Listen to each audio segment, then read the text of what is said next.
So good day everyone. So I'll show you on how to promote server 2016 to a domain controller. So in this activity, we will be able to create our first domain controller for our lab network. So let's start. So there are two ways on how to promote the server, but we will use this one. Kaning sulod sa dashboard, just click the add rules and features. So these are the steps that we are going to follow based on the video Sir Procoro given. So next is let's choose the role based or feature based installation. And then next,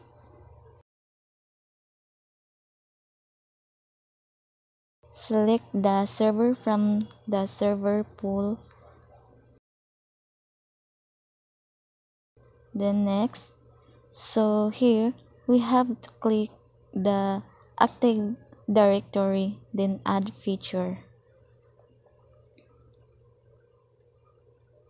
Then we add another feature, just click DHCP server, then add feature as well.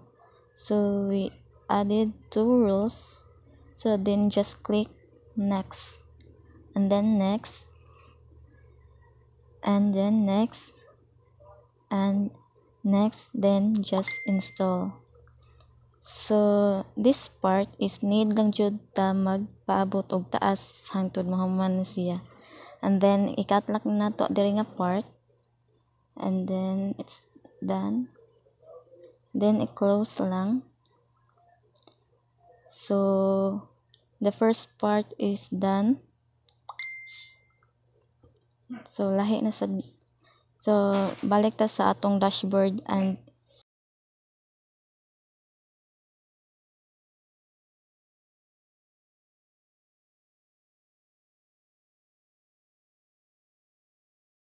as you can see the warning sign. So i-click lang na to, and then there is a promote this server to a domain controller. I-click lang na. Dayon, add domain controller to an existing domain pero wa pa man ta, so need to create first, so we have to add a new. So the first here is pwede ra name sa website or simply the domain. Gamito na to ang domain na gihatag ni Sir Prox, na example ccs.cctc.edu.ph, and then next.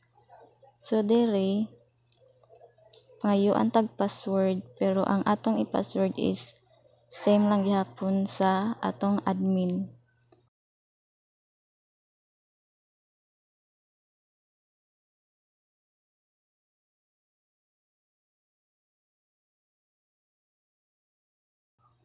So humans next, and then next. So ang ibutang diri sa NetBIOS domain name is CCS.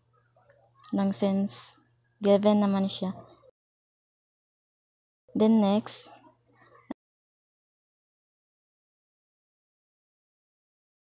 And then next.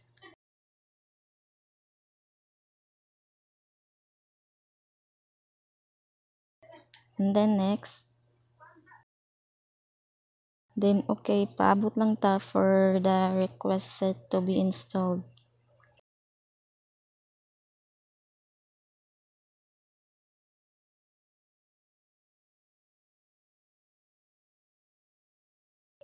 So ignore lang na to ang warning sign. Ang importante is check.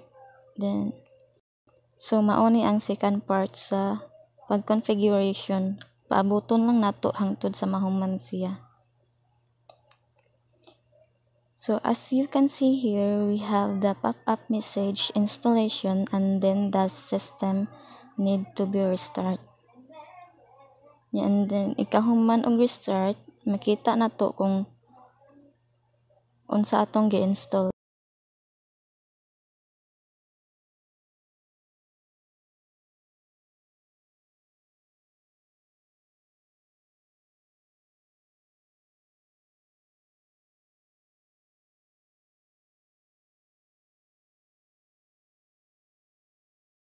So check na to ang server local, ang local server.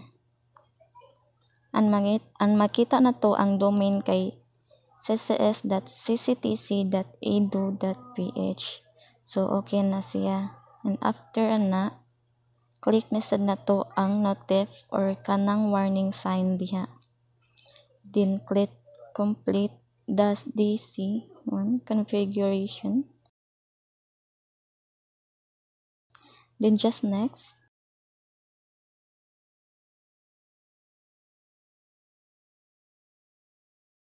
Then commit. Then close.